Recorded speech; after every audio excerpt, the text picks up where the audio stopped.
திமுக தரப்புலேருந்து திடீர்னு ஒரு அறிவிப்பு வந்திருக்கு. எல்லா கட்சியும் நம்ம எப்படி பாராளுமன்ற தேர்தலில் தோத்துட்டோம் அப்படின்னு சொல்லி அதிமுக முழுமையான தங்களுடைய ஆராய்ச்சிகளை பண்ணிகிட்டு இருக்காங்க. பாமக இப்போ கொஞ்சம் நாளில் அந்த விஷயத்தை ஆரம்பிக்க போகிறாங்க. எல்லாரும் இந்த மாதிரி வேலையை பார்த்துட்டு இருக்கும்போது திமுக தரப்புலேருந்து ஒருங்கிணைப்பு குழு அப்படிங்கிற ஒன்று சொல்கிறாங்க. 2024 பாராளுமன்ற தேர்தலில் இது சக்ஸஸ்ஃபுல்லான மாடலாக இருந்துச்சு. அதனால தான் 2026 நோக்கி இந்த குழு அமைச்சிருக்கோன்னு சொல்கிறாங்க. இந்த குழு ஏன் திடீர்னு அமைக்கப்பட்டுச்சு? இந்த குழுவில் யார் யார் இருக்கா? இந்த குழு தன்னுடைய முதல் கூட்டத்தில் என்ன மாதிரி சில முடிவுகளை எடுத்திருக்காங்க?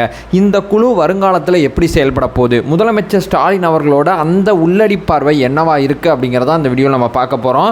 உனக்கு எப்படி இவ்வளோ விஷயம் தெரியும்னு சொல்லி கேட்டிங்கன்னா, இதை பற்றி படிக்கப்பட்ட அத்தனை ஆர்டிக்கல்லையுமே என்ன குறிப்பிட்டிருக்காங்களோ, பொதுவெளியில் இருக்கக்கூடிய செய்தித்தாள்களில் என்ன குறிப்பிட்டிருக்காங்களோ அது அத்தனையுமே அப்படியே தொகுத்து இந்த வீடியோவில் நான் உங்கள்கிட்ட ஷேர் பண்ணிக்கிறேன்.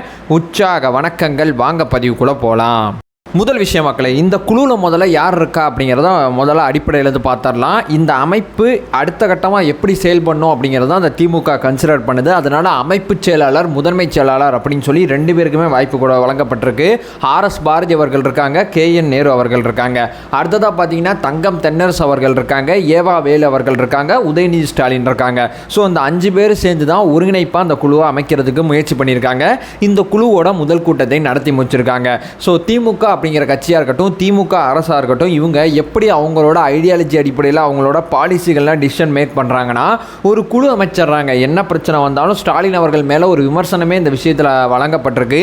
என்னப்பா எதுக்கு எடுத்தாலும் குழு அப்படிங்கிற மாதிரி ஸ்டாலின் அவர்களை விமர்சிக்கக்கூடியவங்க இந்த பாயிண்டே வச்சு விமர்சிப்பாங்க. கள்ளச்சாராய சாவு நடந்தால் குழு, 3 குற்றவியல் சட்டங்கள் எப்படிப்பட்டது அப்படிங்கிறது தெரிஞ்சுக்கிறதுக்கு ஒரு குழு. இந்த பக்கம் பார்த்தீங்கன்னா இந்த மாணவர்களுக்கு நடுவில் நடந்த அந்த ஜாதி மோதல் பற்றி ஒரு அடிப்படை புரிதலை கொண்டு வர்றதுக்கு ஒரு குழு அப்படின்னு சொல்லி நீதிபதி சந்துரு அவர்களோட குழுவை சொல்கிறேன். இந்த மாதிரி ஆட்சி அதிகாரத்தில் ஏகப்பட்ட குழுக்களை முதலமைச்சர் MK ஸ்டாலின் அவர்கள் அமைச்சிருக்காங்க. அந்த குழுக்கள் ஒவ்வொரு பரிந்துரையுமே அரசுக்கிட்ட கொடுத்துக்கிட்டு இருக்கு. அதே மாதிரி திமுக இருக்கக்கூடிய பிரச்சனைகள், அடிப்படையில் இருக்கக்கூடிய சில முரண்பாடுகள், இது அத்தனையுமே தீர்த்தாதான் 2026 நமக்கு சாதகமாக இருக்கும் அப்படிங்கிறது முதலமைச்சர் புரிஞ்சுக்கிட்டதுனால இங்கே ஒரு குழுவை போட்டார் அப்படிங்கிறதான் இங்கே வைக்கக்கூடிய விமர்சனமாக இருக்குது. பட் இந்த குழு அப்படிங்கிறது அதிகாரிகளை வச்சு போட்டுடலாம். அரசு நிர்வாகத்தில் இருக்கக்கூடிய குழு அதிகாரிகள், நீதி அரசர்களை வச்சு போட்டுடலாம். பட் இந்த குழுவானது கட்சிக்காரங்களை, கட்சியை முழுமையாக புரிஞ்சுக்கிட்டவங்களை வச்சு தான் இந்த குழு அமைக்க முடியும். அப்போ தான் இந்த பரிந்துரைகள் ரொம்ப சரியாக இருக்கும். அது அடிப்படையில் முதன்மை செயலாளர், அமைப்பு செயலாளர் உட்பட மூத்த நிர்வாகிகள் கொண்ட குழுவில் உதயநிதி அவர்களுக்கும் முதலமைச்சர் MK ஸ்டாலின் அவர்கள் வாய்ப்பு கொடுத்துருக்காங்க. தங்களுடைய முதல் கூட்டத்தை அந்த குழு கூட்டியிருக்கு. இந்த கூட்டத்தில் இந்த குழு என்ன முடிவெடுத்துறதா செய்தித்தாள்களில் பெரிய லெவலில் இடம்பெறுதுன்னா, எப்போ அடுத்தடுத்து நமக்கு தேவைப்படுதோ எந்த விதமான முன்னறிவிப்பும் இல்லாமல் இந்த குழு கூடுறது கூட வாய்ப்பு இருக்குது. நம்ம தொடர்ச்சியாக கூடணும், நம்ம கூடினா மட்டும்தான் 2026 நமக்கான தேர்தலாக இருக்கும் அப்படிங்கிறது இந்த குழு முதல்ல முடிவெடுத்துறதா சொல்கிறாங்க. ரெண்டாவது, இந்த குழு என்ன முடிவெடுத்துருக்குன்னா, திமுகவில் பார்த்தீங்கன்னா 72 மாவட்ட செயலாளர் இருக்காங்க. இந்த 72 பேரை இன்னும் கொஞ்சம் அதிகப்படுத்தலாமா அல்லது 72லே வச்சுக்கலாமா? அதிகப்படுத்தலாம்னா எத்தனை அதிகப்படுத்தலாம்? அதாவது ஒரு மாவட்ட செயலாளர் கண்ட்ரோலில் 4 சட்டமன்ற தொகுதிகள் இருக்குது. 4 சட்டமன்ற தொகுதிகள் ஒரு மாவட்ட செயலாளர் வச்சுக்கிறது ரொம்ப சரியாக இருக்குமா? 2 சட்டமன்ற தொகுதிகள் ஒரு மாவட்ட செயலாளர் வச்சுக்கிறது சரியா இருக்குமா அப்படிங்கிற அந்த டிசிஷனை அந்த குழு மேக் பண்ணுறதுக்கான ஆலோசனைகளை ஈடுபட்டிருக்காங்க. ஏன்னா இதற்கு சில மாவட்ட செயலாளர்கள் எதிர்ப்பு தெரிவிக்கிறாங்க. தங்களுடைய அந்த அதிகாரம் அப்படிங்கிறது, தங்களுடைய அந்த ஒரு எப்படி சொல்கிறது, அந்த ஒரு அதிகாரம் அப்படிங்கிறது 4 தொகுதியில் செலுத்தின ஒரு விஷயமானது இப்போ 2 தொகுதிக்கு போகும்போது அவங்களால அதை ஏற்றுக்க முடியுமா? இது அமைப்பு ரீதியாக வெற்றியை நோக்கி நம்மளை கொண்டு போய் விடுமா அல்லது தோல்வியை நோக்கி கொண்டு போய் விடுமா அப்படின்னு சொல்லி மாவட்ட செயலாளர் அப்படிங்கிற விஷயத்தில் அடுத்ததான் நம்ம நகர்வு எப்படி இருக்கலாம் அப்படிங்கிற டிசிஷனை இந்த குழு மேக் பண்ணதா சொல்கிறாங்க.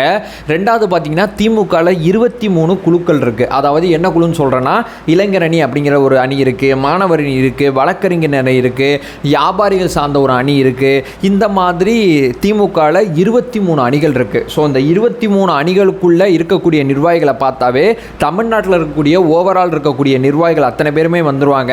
ஸோ இந்த 23 குழுக்கள் இருக்கக்கூடிய நிர்வாகிகளை தொடர்ச்சியாக நம்ம சந்திக்கலாம். ஒவ்வொரு டேட் அடிப்படையில் இன்னைக்கு மாணவர் அணி, ஒரு நாள் கழிச்சு இளைஞர் அணி, ஒரு நாள் கழிச்சு பார்த்தீங்கன்னா வியாபாரிகள் அணி, ஒரு நாள் கழிச்சு வழக்கறிஞர் அணின்னு சொல்லி இந்த குழுக்களில் இருக்கக்கூடிய நிர்வாகிகள் அத்தனை பேருமே தனிப்பட்ட முறையில் சந்தித்து அவங்களுக்கு தங்களுடைய கட்சி சார்ந்த சிந்தனைகள் எப்படி இருக்குது, என்ன மாதிரி பயணிக்கிறாங்க, என்ன மாதிரி கொண்டு போகிறாங்க அப்படிங்கிற விஷயத்தை நம்ம கொஞ்சம் தெரிஞ்சுக்கலாம். தெரிஞ்சுக்கிற முற்பட்டால் நம்ம கட்சி அடுத்த கட்டம் போகிறதுக்கு வாய்ப்பு இருக்குது அப்படின்னு சொல்லி திமுகவில் இருக்கக்கூடிய இந்த குழு கன்சிடர் பண்ணதாக சொல்கிறாங்க. மூணாவது பார்த்தீங்கன்னா அரசோட சாதனைகள் மக்களுக்கு எந்தளவு போய் சேர்ந்துருக்கு, எந்தளவு நம்ம போய் சேர்த்தா அரசோட சாதனை சாதனைகள் போய் சேரும் அப்படிங்கிற அந்த யூகங்களை பற்றியும் இந்த குழு டிஸ்கஸ் பண்ணதா சொல்கிறாங்க. ஸோ ஓவரால் இந்த விஷயத்தை அப்படியே கன்சிடர் பண்ணி பார்த்தா திமுக அமைக்கப்பட்ட அந்த குழுவானது கொஞ்ச நாள் கழித்து தங்களுடைய அந்த ஒருங்கிணைப்பு சம்பந்தப்பட்ட பரிந்துரைகள் அத்தனையுமே முதலமைச்சர் மு க ஸ்டாலின் அவர்களோட பார்வைக்கு கொண்டு போய் வைக்கும். முதலமைச்சர் அந்த பரிந்துரைகள் அடிப்படையில் கட்சியில் சில சீர்திருத்தங்களை செய்ய ஆரம்பிப்பாங்க. குறிப்பிட்ட காலத்துக்குள்ளே இந்த பணியை முடிக்கிறதுல ஒருங்கிணைப்பு குழு முனைப்பாக செயல்படுறாங்க. இந்த ஒருங்கிணைப்பு குழு அப்படிங்கிறது அமைக்கப்பட்ட பிறகு பாமக, அதிமுக, தேமுதிக, நாம் தமிழர் கட்சி, அது மட்டும் இல்லாமல் பாஜக அப்படிங்கிற கட்சியானது ஒரு ஏரியாவில் பயணிக்கும் போது திமுக விலகி ஒரு பக்கம் போகிறத ரொம்ப ரொம்ப தெளிவாகவே நம்மளால் பார்க்க முடியுது. ஸோ விலகி போகிற திமுக ஆனது இந்த குழு கொடுக்கக்கூடிய பரிந்துரைகள் அடிப்படையில் வெற்றிக்கனியை பறிக்குமா பறிக்காதா அப்படிங்கிற அந்த மிக முக்கியமான கேள்வி மட்டும்தான் நம்ம முன்னாடி இருக்குது. பொறுத்திருந்து பார்க்கலாம். 2026 விஷயத்தில் திமுக எடுத்து வச்ச முதலடியை பற்றி இந்த வீடியோவில் ரொம்ப தெளிவாக பேசியிருப்பேன் அப்படிங்கிறது நம்பிக்கையாக இருக்குது.